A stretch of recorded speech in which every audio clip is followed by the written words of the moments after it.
Hello, A1 welding YouTube channel में आप सभी का स्वागत है।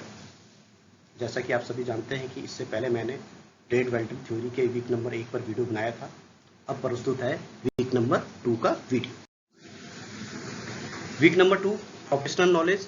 इसके अंतर्गत हम निम्नलिखित टॉपिक कवर करेंगे, जैसे introduction and definition of welding, arc and gas welding equipment, tools and accessories, various welding process and its application, arc and gas welding terms and definition. Introduction of welding. जैसा कि आप सभी जानते हैं कि 19वीं शताब्दी तक केवल फोर्ज वेल्डिंग ही अस्तित्व में थी, परंतु 1809 में इंग्लैंड के डेवी ने इलेक्ट्रिक आर्क को पहली बार डिस्क्राइब किया।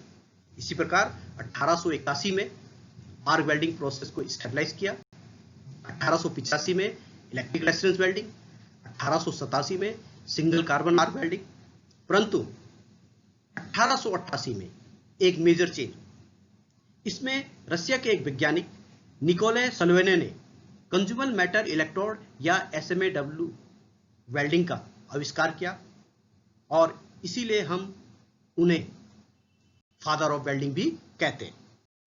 इसी प्रकार 1903 में थर्मिट वेल्डिंग, 1912 में कवर इलेक्ट्रोड का प्रयोग हुआ, 1921 में एटॉमिक हाइड्रोजन वेल्डिंग, 1929 में कवर इलेक्ट्रोड को कमर्शियलाइज किया गया, 1930 में स्टड वेल्डिंग, 1935 में सबमर्ज आर्क वेल्डिंग, 1941 में टिग वेल्डिंग, 1948 में GMAW वेल्डिंग, 1953 में CO2 वेल्डिंग और 1953 में ही प्लाज्मा आर्क वेल्डिंग और 1957 में इलेक्ट्रॉन बीम वेल्डिंग और 1958 में इलेक्ट्रोस्ट्राइक वेल्डिंग और 1961 में इलेक्ट्रो गैस वेल्डिंग का आविष्कार हुआ।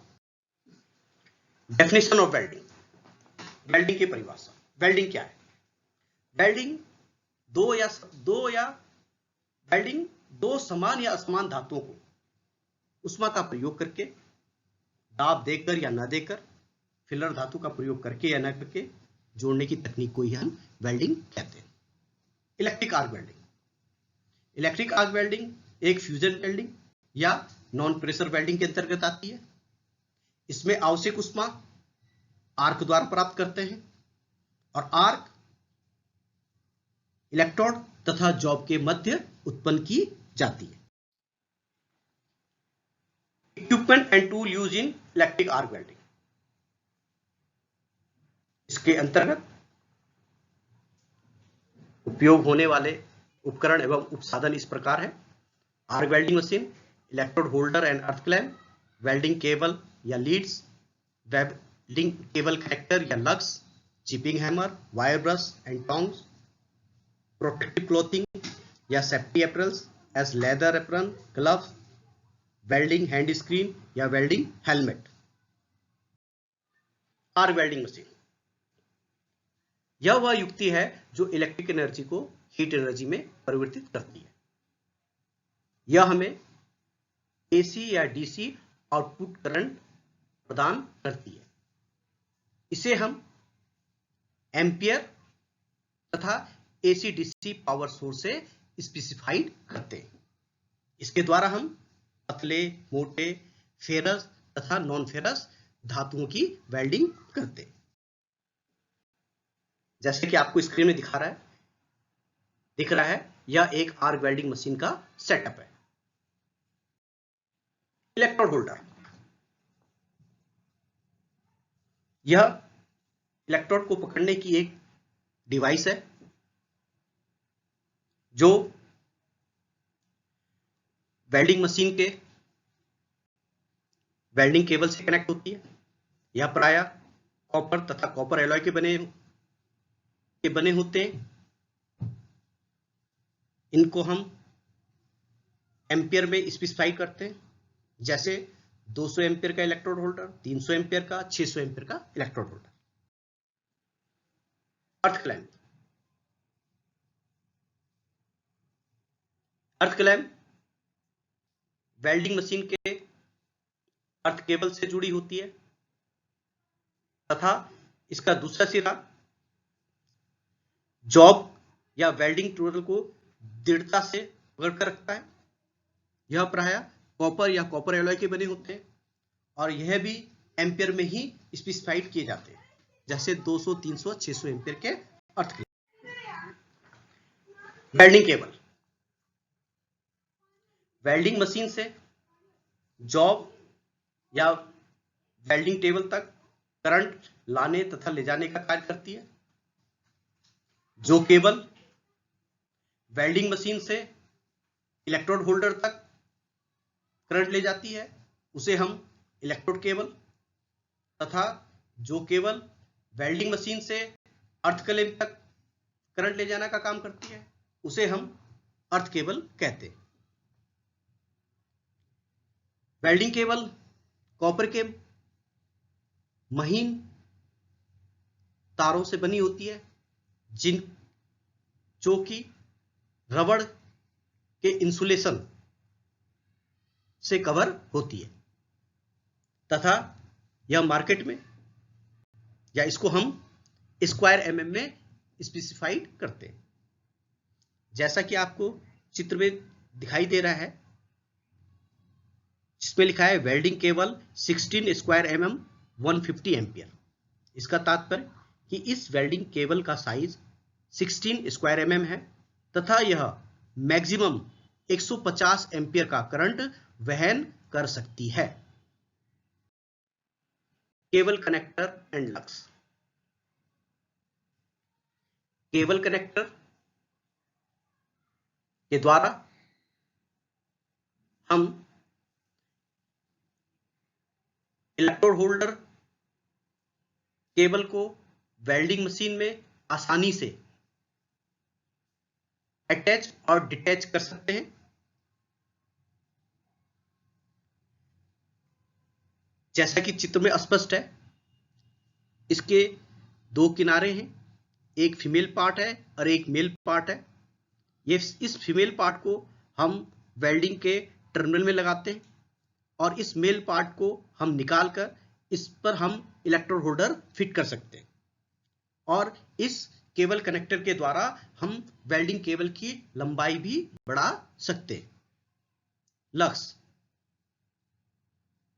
लक्स वह युक्ति है जो केबल तथा वेल्डिंग मशीन के टर्मिनलों को कनेक्ट करती है। यह भी प्रायः कॉपर या कॉपर एलॉय के बने होते हैं। Chipping hammer, wire brush and tong. Chipping hammer slag हटाने के काम आता है तथा यह मीडियम कार्बन स्टील के बने होते हैं तथा इनके हैंडल माइल्ड स्टील के बने होते हैं। यह मार्केट में बाई वेट के हिसाब से मिलते हैं, जैसे 250 ग्राम का chipping hammer. Steel wire brush job के सरफेस को साफ करने के काम आता है तथा यह मार्केट में बाई रो से स्पेसिफाइड होते हैं, जैसे 3 रो का वायर ब्रश, 5 रो का वायर ब्रश। टोंग गरम जॉब को पकड़ने के काम आता है। इसको हम ओवरऑल लेंथ से स्पेसिफाइड करते हैं, जैसे 10 इंच की टोंग, 12 इंच की टोंग, 14 इंच की टोंग। सुरक्षा वस्त्र के अंतर्गत leather apron, leather sleeve, leather gloves, leg guard, industrial safety shoes. ये सभी सुरक्षा वस्त्र वेल्डर के शरीर को हॉट स्पैटर तथा हीट रेडिएशन से बचाते हैं। Welding hand screen and welding helmet. Welding hand screen और वेल्डिंग हेलमेट फाइबर या प्लास्टिक के बने होते हैं। इनमें 2 प्रकार के ग्लास प्रयोग होते हैं, एक प्लेन ग्लास, दूसरा फिल्टर ग्लास।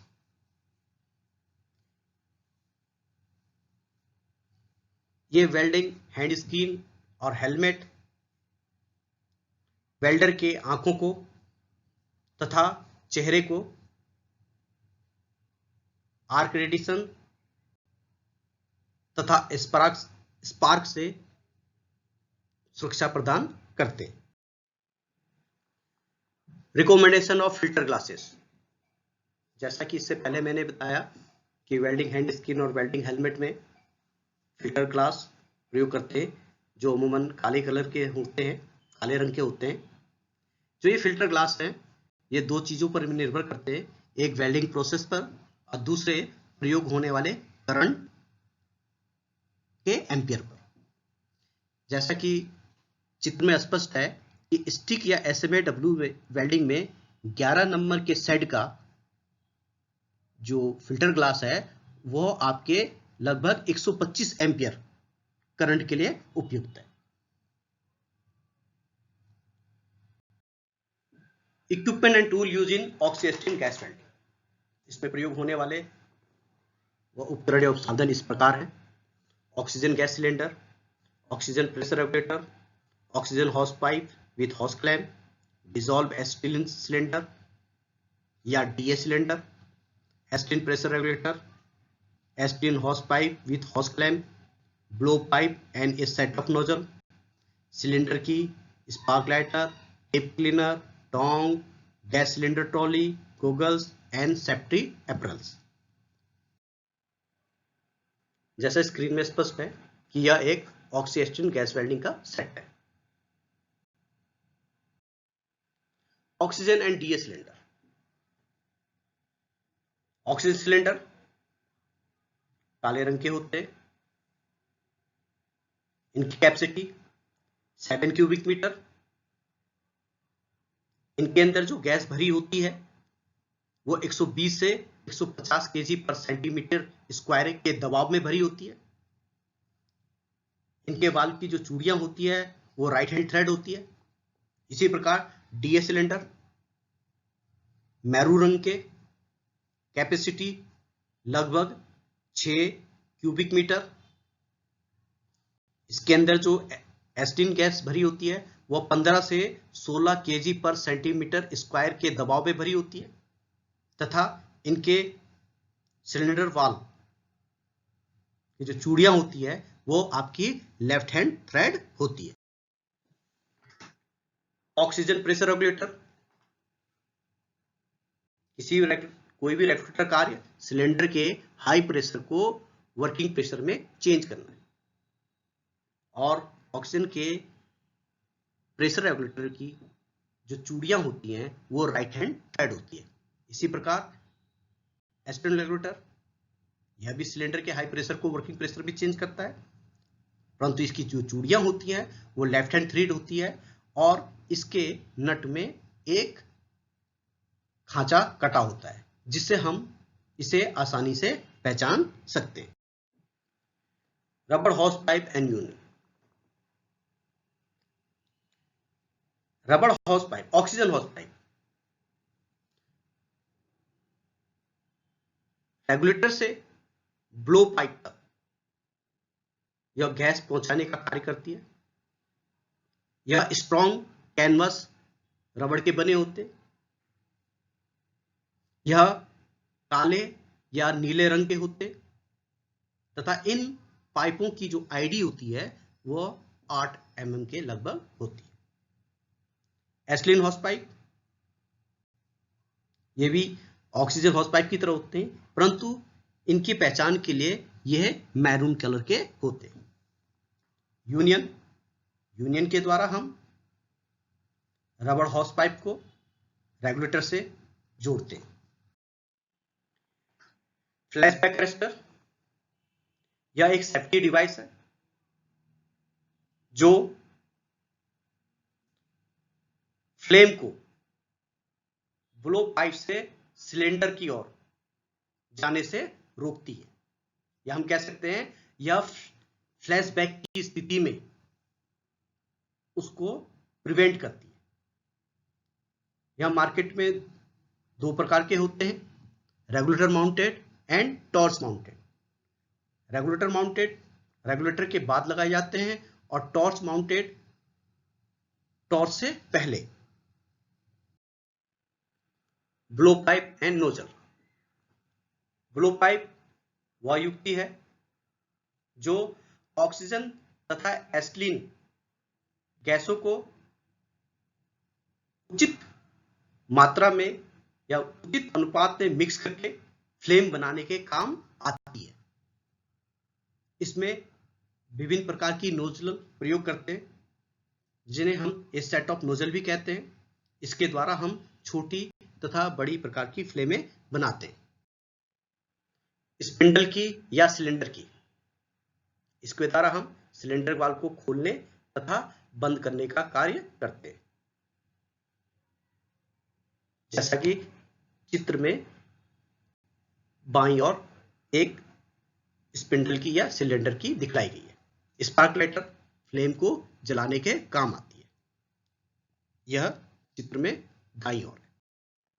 टिप क्लीनर, यह नोजल के ऑरिफिस को साफ करने के काम आती है। टोंग गर्म जॉब को पकड़ने के लिए। वायर ब्रश जॉब के सरफेस को साफ करने के लिए। जैसा कि आपको चित्र में दिखाई दे रहा है, बाईं ओर टिप क्लीनर है और दाईं ओर विभिन्न प्रकार के स्पिंडल की है। वेरियस वेल्डिंग प्रोसेस, या इसे हम क्लासिफिकेशन ऑफ वेल्डिंग भी कह सकते हैं। According to source of heat, जैसे कि हम जानते हैं वेल्डिंग को हम सोर्स ऑफ हीट के आधार पर 3 भागों में बांटते हैं। यदि सोर्स ऑफ हीट इलेक्ट्रिसिटी प्रयोग करते हैं तो उसे हम इलेक्ट्रिक वेल्डिंग कहते हैं। यदि हम सोर्स ऑफ हीट गैस का प्रयोग करते हैं तो उसे हम गैस वेल्डिंग कहते हैं। और यदि हम सोर्स ऑफ हीट ना तो इलेक्ट्रिसिटी या ना ही गैस का प्रयोग करें तो उसे हम अदर वेल्डिंग प्रोसेस कहते हैं। Electric welding process, electric welding process को नीचे लगभग 5 भागों में बांटा गया है, जैसे electric arc welding, electric resistance welding, electron beam welding, induction welding, laser welding. Electric arc welding, फिर हमने इलेक्ट्रिक आर्क वेल्डिंग को आगे फिर 9 भागों में बांटा हुआ है। Carbon arc welding, metallic arc welding, TIG welding, MIG या मैग या CO2 welding, flux core arc welding, submerged arc welding, electroslag welding, plasma arc welding, atomic hydrogen arc welding. कहने का तात्पर्य इन वेल्डिंगों में आर्क के द्वारा हम ऊष्मा प्राप्त करेंगे। फिर आगे चलते हम इलेक्ट्रिक रेजिस्टेंस वेल्डिंग, इसको नीचे लगभग 5 भागों में बांटा गया है। Spot welding, seam welding, butt welding, flash butt welding, projection welding. Gas welding, जैसा कि हम जानते हैं गैस वेल्डिंग में 2 प्रकार की गैसें प्रयोग की में लाई जाती है। एक गैस ज्वलनशील होती है तथा दूसरी गैस जलने में सहायक होती है। और जैसा कि हम सभी जानते हैं जलने में सहायक गैस ऑक्सीजन है। इसी प्रकार इन गैसों को इन वेल्डिंग को हमने इस भाग में बांटा है। Oxy acetylene welding, oxy hydrogen welding, oxy coal welding, oxy LPG welding, air acetylene welding. हम नीचे है other welding process. Other welding process के अंतर्गत forge welding, thermit welding, friction welding, ultrasonic welding, explosive welding, cold pressure welding और plastic welding. Application of various welding process, अभी हमने जितनी welding पढ़ी है उनके एप्लीकेशन या अनुप्रयोग। फोर्ज वेल्डिंग, यह सबसे पुरानी वेल्डिंग प्रक्रिया है। मेटेलिक आर्क वेल्डिंग, इसमें हम कंज्यूमर स्टिक इलेक्ट्रोड का प्रयोग करते हैं। कार्बन आर्क वेल्डिंग, इसमें हम नॉन कंज्यूमर कार्बन इलेक्ट्रोड का प्रयोग करते हैं। Submerged arc welding, heavy thickness की प्लेटों को वेल्ड करने के काम आती है। CO2 वेल्डिंग, फेरस मेटल को CO2 गैस इसमें एक सील्डिंग गैस के रूप में प्रयोग की जाती है। TIG welding, non consumable electrode जो कि टंगस्टन का बना होता है तथा यह फेरस तथा नॉन फेरस मेटल के वेल्डिंग में प्रयोग की जाती है। इसी प्रकार atomic hydrogen welding, electroslag welding, electroslag welding द्वारा हम मोटे से मोटे जॉब को सिंगल पास में वेल्ड कर सकते हैं। प्लाज्मा आर्क वेल्डिंग, यह भी आपके फेरस तथा नॉन फेरस मेटल को वेल्ड करने काम आती है। इसमें जो टेम्परेचर होता है, तापमान जो होता है वो 8000 से 25000 डिग्री तक जनरेट होता है। स्पोर्ट वेल्डिंग, पतली सीटों को स्पोर्ट के द्वारा वेल्ड करने के काम आती है। सीम वेल्डिंग या resistance welding leak proof joint बनाने के काम आती है। इसको भी हम पतली सीटों में यूज करते हैं। प्रोजेक्शन वेल्डिंग, प्रोजेक्शन वेल्डिंग के अंतर्गत हम पहले जॉब के ऊपर प्रोजेक्शन बनाते हैं और फिर वहां पर स्पोर्ट द्वारा वेल्ड करते हैं। Butt welding, resistance butt welding में दो हैवी प्लेटों को बट स्थिति में रखकर जोड़ा जाता है। Flash butt welding, resistance first welding में भी बट स्थिति में रखा जाता है, परंतु जब इनको जोड़ा जाता है उस टाइम एक फ्लैश उत्पन्न होती है, जिसे हम इसीलिए हम इसे फ्लश बट वेल्डिंग कहते हैं। ऑक्सी एस्टिन वेल्डिंग, ऑक्सी एस्टिन वेल्डिंग का जनरली हम प्रयोग पतली सीटों को वेल्ड करने के लिए करते हैं। एयर एस्टिन वेल्डिंग, जिसका प्रयोग सोल्डरिंग तथा हीटिंग के लिए किया जाता है। इंडक्शन वेल्डिंग, टूल टिप को सेंक में ब्रेजिंग करने के लिए हम इंडक्शन वेल्डिंग का प्रयोग करते हैं। थर्मिट वेल्डिंग, रेल की पटरियों को जोड़ने के लिए थर्मिट वेल्डिंग का प्रयोग किया जाता है। फ्रिक्शन वेल्डिंग, शाफ्ट को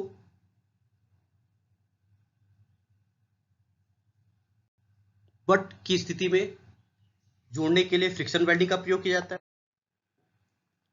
अब चलते हैं arc and gas welding terms and definition. Arc blow, arc का अपने पथ से भटक जाना ही आर्क ब्लो कहलाता है तथा यह डीसी वेल्डिंग में उत्पन्न होता है।